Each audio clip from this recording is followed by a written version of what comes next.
Warahmatullahi wabarakatuh. Perkenalkan, nama saya Jansa. Saya mahasiswa Universitas Nusantara Australia, Fakultas Ekonomi jurusan Manajemen.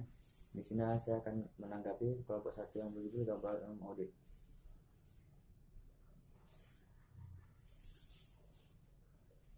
Audit yang dikenal pada saat ini sebenarnya sudah ada sejak beberapa tahun lalu, yaitu sejak zaman Mesopotamia, Mesir, Cina, Yunani, Romawi kuno, Arab sebelum Islam, yang selanjutnya secara dinamis berlanjut sampai sekarang termasuk di Indonesia. Di zaman Mesopotamia telah ada praktek akuntansi oleh akuntan pada masa itu yang melakukan pekerjaan seperti yang dilakukan saat ini, yaitu melakukan pencatatan dan memastikan bahwa pencatatan akuntansi telah dilakukan sesuai dengan hukum yang berlaku.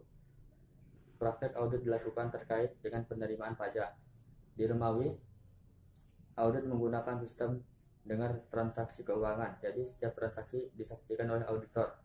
Di Romawi saat itu dilakukan perbandingan antara pengeluaran dengan otorisasi pembayaran. Di Mesir dilakukan 2 pencatatan terhadap UPT atau pajak jadi rakyat berupa hasil bumi yang diserahkan kepada kerajaan. 2 pencatatan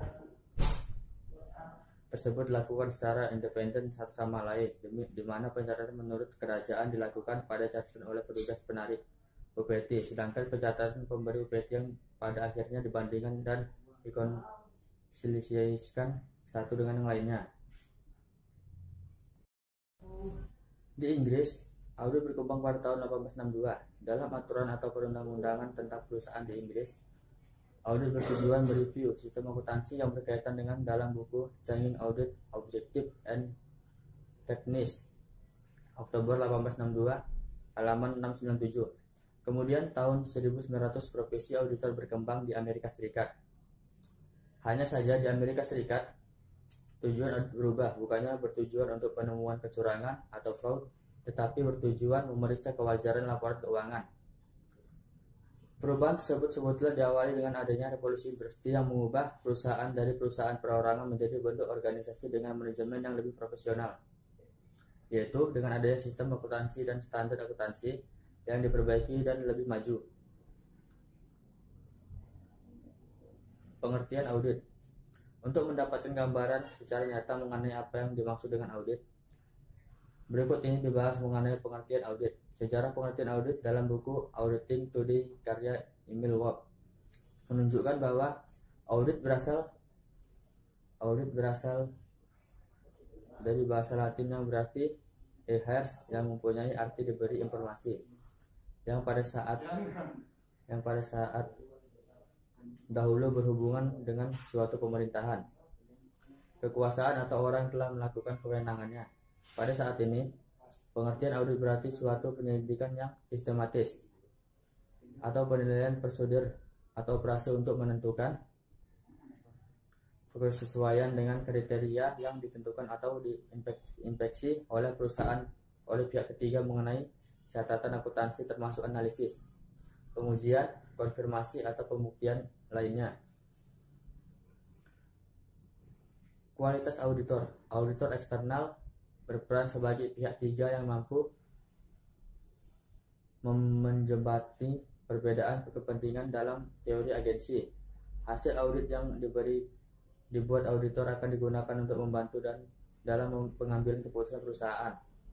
Untuk menghasilkan informasi yang berkualitas, maka diperlukan kualitas audit yang baik. Kualitas audit menurut De Angelo dalam Kartika 2012, yaitu sebagai kemungkinan auditor mampu mengungkapkan bahwa melapor suatu pelanggaran dalam sudut akuntansi kliennya. Alasan, tujuan, dan manfaat audit. Pentingnya audit bagi perusahaan. Auditing merupakan hal yang cukup penting bagi perusahaan karena memberikan pengaruh besar dalam penjaminan kebenaran dan kewajaran atas laporan keuangan yang dibuat oleh perusahaan. Pada awal perkembangannya, audit hanya digunakan untuk mencari dan menemukan kecurangan serta kesalahan dalam perusahaan. Kemudian berkembang menjadi pemeriksa laporan keuangan untuk memberikan opini atas kewajaran laporan keuangan yang dibuat oleh perusahaan. Auditing merupakan hal yang cukup penting bagi perusahaan karena memberikan pengaruh besar dalam jaminan kebenaran dan kewajaran atas laporan keuangan yang dibuat oleh perusahaan. Pada awal perkembangannya, audit hanya digunakan untuk mencari dan menemukan kecurangan serta kesalahan dalam perusahaan. Kemudian berkembang menjadi pemeriksa laporan keuangan untuk memberikan opini atas kewajaran laporan keuangan yang dibuat oleh perusahaan dan sebagai dasar pengambilan keputusan oleh pihak yang berkepentingan. Tujuan audit. Tujuan audit secara umum dapat diklasifikasikan sebagai berikut. Kelengkapan atau completes untuk meyakinkan bahwa seluruh transaksi telah dicatat atau dalam jurnal secara aktual telah dimaksudkan. Ketepatan atau accuracy untuk memastikan transaksi dan saldo perkiraan yang telah ada dicatat berdasarkan jumlah yang benar. Eksistensi untuk